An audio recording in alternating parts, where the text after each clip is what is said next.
welcome back to another week of Martin's Home and Garden Houseplant of the Week. This week we are talking about the beautiful Philodendron Micans. These plants are native to the tropical parts of Mexico and the Caribbean.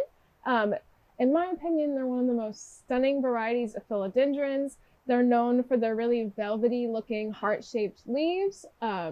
They have a trailing growth pattern, making them a really good option for hanging baskets or climbing up moss poles or a trellis, because they will climb if you let them.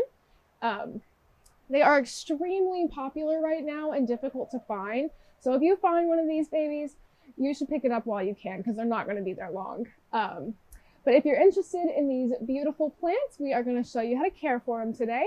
We're going to start off with talking about the lighting requirements for these. So Philodendron Micans prefer a bright indirect light. They're not going to want any kind of direct sun, because direct sun, too much of it will burn the leaves. The leaves will start turning like a crispy brown around the edges, and that means it's getting too much sun. So you want to bring it back a couple of feet from the window if that's happening. They can tolerate lower light conditions, but too much or not enough light is going to equate to the plant getting leggy. The growth will also get smaller and smaller, so you won't have these nice big heart-shaped leaves. You'll have real tiny leaves if it's not getting enough light.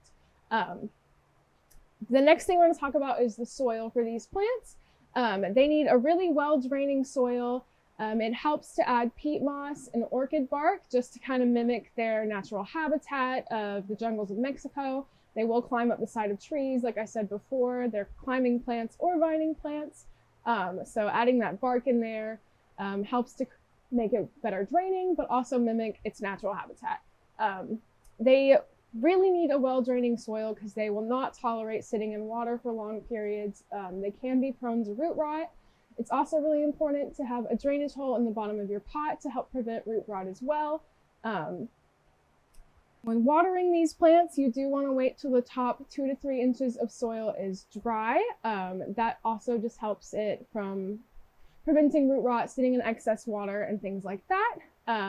The leaves will also droop whenever they need water. They'll look kind of saggy and sad and like they just need a little bit of TLC. Just give them some water. They'll perk right back up within a couple hours. They are sensitive to overwatering, like I said before. So if your leaves start turning yellow and falling off, then back off on the watering. Like I said, make sure the top 2 to 3 inches is dry before you water it each time, and make sure your soil is well draining. That will also help to prevent any kind of overwatering. And make sure your pot has a drainage hole in the bottom, like we say in every video. That just gives the excess water a place to go. That way it's not sitting in it and causing any sort of root rot or other problems. So yeah, the next thing we'll talk about is fertilizing. When this plant's actively growing, so when it's putting out new leaves and stuff like that, you're going to want to fertilize it every 2 weeks, so 2 times a month. You can use a water-soluble fertilizer, just a general houseplant fertilizers. We have a lot of good options here at Martin's. You'll just water it in whenever you go to water your plants 2 times a month, like I said before. These plants also really love humidity because they are used to the jungle habitat of Mexico and the Caribbean. So if you are able to provide them that extra humidity, it's really going to boost their growth and colors. They do get this really nice, the new growth has kind of a red, well, that's not a good, there we go. Has a really nice red color to it. So giving it humidity will really bring out that red in the new leaves as well. But it's not completely necessary. It'll tolerate kind of the general conditions of the indoor climates. Most indoor, our houses, our homes, they aren't super humid. It'll tolerate that, but it's really gonna boost it and make the color more vibrant if you're able to provide more humidity. We do have a video on why humidity is important and how to increase humidity in your home. It's gonna be linked right up here. You can use a humidifier. You can mist your plant with a spray bottle. You can also make a pebble tray. We show you how to make one of those in our video. But all of those are going to just boost that humidity a little bit more and make your plant extra happy. The last thing we'll talk about today is propagation.